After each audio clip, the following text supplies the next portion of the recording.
We're here with the 2025 Hyundai IONIQ 5. It has a starting MSRP of $44,270. That's at the SE base trim.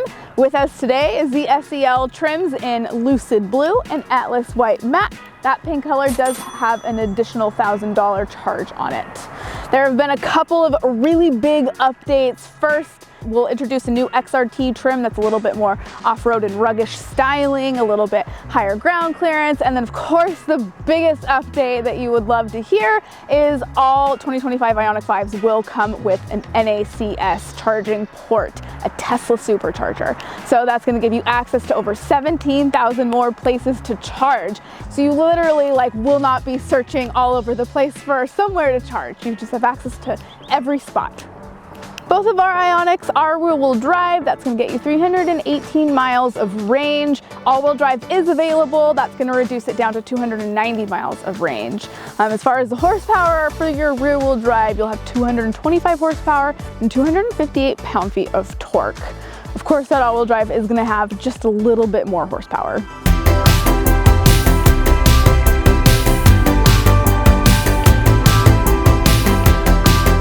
Let's talk about charging. So if you're charging this at home on a 240 volt AC charger, you will get from 10 to 100% in just over 7 hours. And a fun fact with the IONIQ 5 is it is capable of using an 800 volt DC ultra fast charger with that CCS adapter that's going to get you from 10 to 80% in under 20 minutes. Another really cool thing with Hyundai that's always set them apart is the vehicle to load charging. So you can power things like a laptop, charge camera batteries, and larger appliances, anything under 16 volts. And of course, these come fully loaded with a lot of safety features and driver aids that you can totally turn off if you don't want those, including highway drive assist 2, lane keep and following assist, forward attention warning, blind spot collision avoidance assist, rear cross traffic collision avoidance assist. There's a park distance warning and a safe exit assist, which isn't available on the Model Y. Just want to throw that out there. The exterior is going to look the same year over year unless you are getting into that XRT trim. You have the same small frunk underneath the hood. You have LED auto headlights and DRLs. Moving around to the side, the SEL is going to come with 19-inch wheels, power folding side mirrors, and roof rails. The SEL trim is going to come equipped with a hands-free smart liftgate, so if you have your key fob in your pocket or in your bag nearby, you approach your IONIQ, the trunk will automatically open for you. This feature is really easy to turn off in your infotainment system if you don't want that. The other really cool change for 2025, or upgrade, it's not really changed, it's an add-on finally, a rear windshield wiper. Don't get me wrong, I think that NACS charging port is a really good change, but come on, you get a rear windshield wiper. That's a big deal for some people. Opening up your lift gate here, you will get up to 59 cubic feet of storage space in the back here. So while you have a ton of cargo volume, we're gonna hop inside and also show you all of the passenger volume.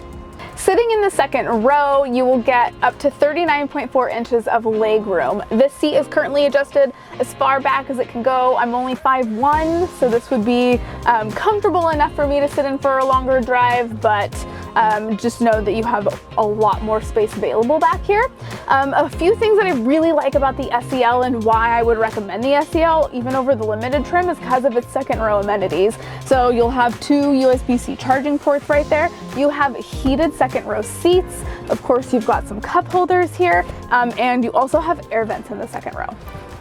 Not to sound like a broken record, but I swear the SEL really does feel like it is heavily loaded with really cool features. So one, you do have this H-Tex faux leather seating surfaces.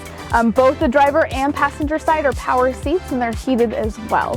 You also get a heated steering wheel and then a really perfectly located wireless charging pad for your cell phone here as well. And if you have a passenger that needs somewhere to put their phone, there's a fun little pocket right there, which I really appreciate.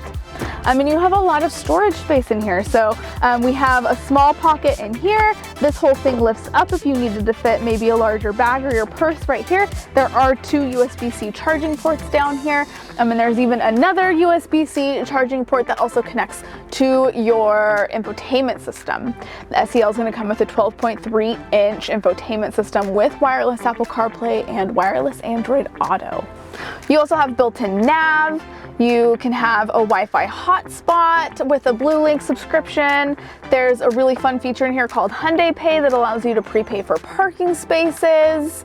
I want to walk you through a really useful screen here in your infotainment system that's going to give you a lot of helpful information about the status of your battery. So it'll tell you what you're currently charged to right now. It'll even show you nearby stations once you log in with BlueLink, and give you, like, once you've plugged in, it'll give you a lot of different time estimates here. You can even see exactly what is using a lot of your power. So like your climate control, you'll see if we turn our fan all the way up, how it changes that. Currently electronics, like we have this cell phone charging right here. So all these things will change and kind of give you a live feedback of what's using your battery. There's a lot of other settings in here as well, so you can even set your charging limit. So if you only want your car, if you don't want it to charge to 100% all of the time, you can limit that, which is helpful. You can also say like what your minimum battery level is for that vehicle to load charger that we talked about outside. So there's so many helpful systems in here just to get the most out of your battery and your EV, including battery conditioning. It's really helpful. So it's going to help get your battery charging quicker if you can get it warmed up. So many things here. Moving on down, we have a dual automatic climate zone controls right here. A couple things you'll want to know about driving your IONIQ 5 is it does have regen braking paddles right behind your steering wheel with up to 5 levels of regenerative braking. You also have some drive modes. You've got Eco, Normal, Sport, a custom drive mode, and Snow. One last point that I'd like to make is how I feel this interior was thoughtfully arranged, down to having a button on the left of my steering wheel to open my charge port door. I like the buttons on the door panel. They're big and you're not gonna like make a mistake pressing either one of them, you know, like they're arranged so nicely. I love where the location of like your armrest is, the location of the wireless charger, the cup holders. Nothing feels like it's gonna interfere when you're just trying to comfortably drive. Even putting it into gear, right? It just makes sense to have a column shifter. They did such a good job. Getting in and out of this is gonna feel like almost mindless and intuitive. Wrapping it up, one final benefit is Hyundai's warranty. There's a 10-year, 100,000-mile EV system and powertrain warranty. Not to mention there's a 5-year unlimited roadside assistance plan that you get when you purchase your IONIQ 5. So let us know what you think in the comments, other than the fact that you think I say the word buttons weird, and a shout out to Stevens Creek Hyundai for hooking it up with today's IONIQ 5s. Bye!